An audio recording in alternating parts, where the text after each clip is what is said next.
नमस्कार दोस्तों, आपने टेस्टोस्टेरोन जो कि सपोजिटली मेल हार्मोन जो है उसके बारे में काफ़ी आपने वीडियोस देखे होंगे, उसके बारे में सुना होगा, पढ़ा होगा। लेकिन उसके बारे में जो मिथ्स हैं, जो एक फॉल्स नोशंस हैं, जो गलत धारणाएं हैं, उसके बारे में बात करते हैं। जो सबसे पहले हम उसके बारे में एक जो गलत धारणा है कि टेस्टोस्टेरोन जो है एक मेल सेक्स हार्मोन है। ये बात सही है कि मेल्स में टेस्टोस्टेरोन की मात्रा एज कम्पेयर टू फीमेल्स ज़्यादा रहती है, लेकिन टेस्टोस्टेरोन फीमेल्स भी प्रोड्यूस करती हैं, और लेकिन उनकी जो उसके अंदर मात्रा होती है फीमेल्स की, वो मात्रा कम होती है। टेस्टोस्टेरोन जो है फीमेल्स में भी सबसे कॉमन जो स्टेरॉयड हार्मोन जो है, सबसे कॉमन टेस्टोस्टेरोन ही होता है। तो ऐसा नहीं है कि टेस्टोस्टेरोन केवल मेल हार्मोन है, ये एक फीमेल हार्मोन भी है, बट उसकी क्वांटिटी फीमेल्स में कम होती है। दूसरी जो गलत धारणा है कि टेस्टोस्टेरोन जो है एक एग्रेशन, एक मेल का एग्रेशन बढ़ाता है और सेक्सुअल वायलेंस को बढ़ावा देता है। ऐसा नहीं है। इनिशियली कुछ स्टडीज़ ऐसी आई थी जिसमें ऐसा पाया गया था कि जिन लोगों में टेस्टोस्टेरोन का मात्रा ज़्यादा है वो ज़्यादा एग्रेसिव होते हैं और सेक्सुअली वायलेंट होते हैं। लेकिन जब इसके बारे में डिटेल स्टडीज़ की गई, लंबी स्टडीज़ की गई, ज़्यादा सब्जेक्ट्स में स्टडी किया गया, तो देखा गया कि ऐसी सच्चाई नहीं है। और जिनके टेस्टोस्टेरोन लेवल ज़्यादा हैं, ऐसा ज़रूरी नहीं है कि वो ज़्यादा सेक्सुअली वायलेंट हैं या वो ज़्यादा एग्रेसिव लोग हैं। फिर अगली धारणा है कि टेस्टोस्टेरोन जो है आपकी लाइफ, आपकी जो लव लाइफ है उसको सुपर चार्ज कर देगी, आपकी सेक्सुअल क्वांटिटी, जो सेक्सुअल एक्टिविटी है वो बढ़ा देगी। ऐसा स्टडीज़ की गई तो उसके अंदर पाया गया कि ऐसा ज़रूरी नहीं है कि टेस्टोस्टेरोन लेवल्स अगर किसी के ज़्यादा हैं तो उसकी लव लाइफ बेटर होगी, वो उनकी सेक्सुअल परफॉर्मेंस बेटर होगी, ऐसा बिल्कुल भी नहीं है। फिर आता है कि एक और धारणा है कि क्या जो लोग टेस्टोस्टेरोन, जिनके अंदर टेस्टोस्टेरोन की मात्रा ज़्यादा है, क्या उनकी एथलेटिक परफॉर्मेंस बेटर है, क्या उनको एडवांटेजेस हैं? ये बात सही है कि टेस्टोस्टेरोन से जो मसल मास है और मसल की जो ऑक्सीजन कंज्यूमिंग पावर है वो बेटर होती है।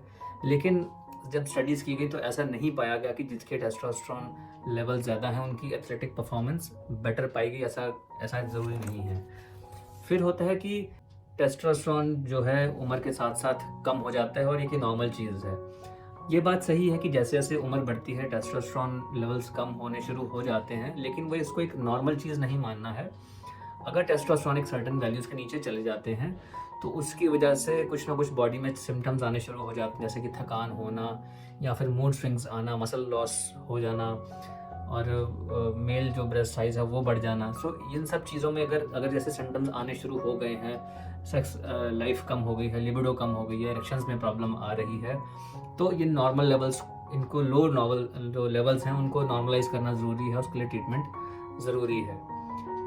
अगली धारणा कि जो टेस्टोस्टेरोन है उसका काम सिर्फ सेक्स ड्राइव बढ़ाना है। हाँ, ये बात सही है कि टेस्टोस्टेरोन सेक्सुअल एक्टिविटी के लिए एक इम्पॉर्टेंट हार्मोन है, लेकिन ये इसका काम सिर्फ सेक्स रिलेटेड ही नहीं है, इसके और भी काम हैं, जैसे कि मसल मास बिल्ड करना, और अगर अगर इसकी एब्सेंस हो रही है, इसकी कमी हो रही है, तो इसकी वजह से थकान होना, mood swings, lack of concentration, irritability, ऐसी सब चीज़ें भी इसकी वजह से आ सकती हैं।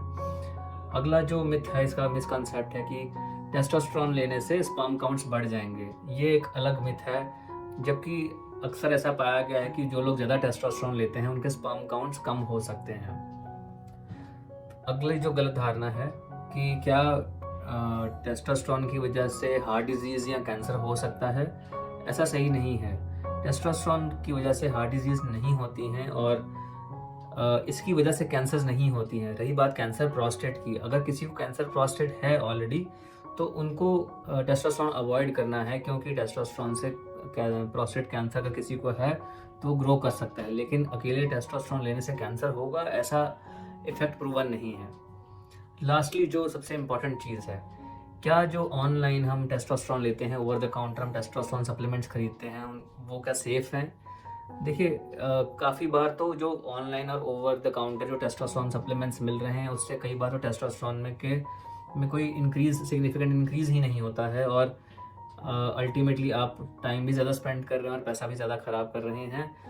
हमेशा अगर किसी को टेस्टोस्टेरोन की डेफिशिएंसी है, उसको हमें आइडियली ब्लड टेस्ट करके मेजर करना चाहिए, और उसके हिसाब से अलग अलग किस्म के टेस्टोस्टेरोन प्रिपरेशंस आते हैं, और वो जो प्रिपरेशंस हैं हर एक के इंडिविजुअल को अलग अलग सप्लीमेंट्स देने होते हैं, तो वो अंडर सुपरविजन ही लेना चाहिए, और उसके लिए आप यूरोलॉजिस्ट से मिल सकते हैं। और एक ये इम्पॉर्टेंट एस्पेक्ट है मेल सेक्सुअल हेल्थ का, मेल की हेल्थ के लिए टेस्टोस्टेरोन जो लेवल्स हैं, और इसकी अवेयरनेस आजकल अब बढ़ रही है। और हमारा काम है कि लोगों को अवेयर कराना कि एक ऐसा ही नहीं है कि फीमेल्स में मेनोपॉज होता है, मेल्स में भी टेस्टोस्टेरोन हार्मोन्स कम होने की वजह से एंड्रोपॉज जैसा एक टर्म यूज़ की जाती है, जिसकी वजह से फटीग होना, lack of concentration, irritability, muscle mass कम होना, कभी कभी मूड स्विंग्स होना, उसकी वजह से ये सब सिम्टम्स आ सकते हैं और उसको डायग्नोज करना और ट्रीट करना भी ज़रूरी है। दोस्तों, मैं डॉक्टर अमन गुप्ता, यूरोलॉजिस्ट और एंड्रोलॉजिस्ट, फोर्टिस हॉस्पिटल, वसंत कुंज, नई दिल्ली से।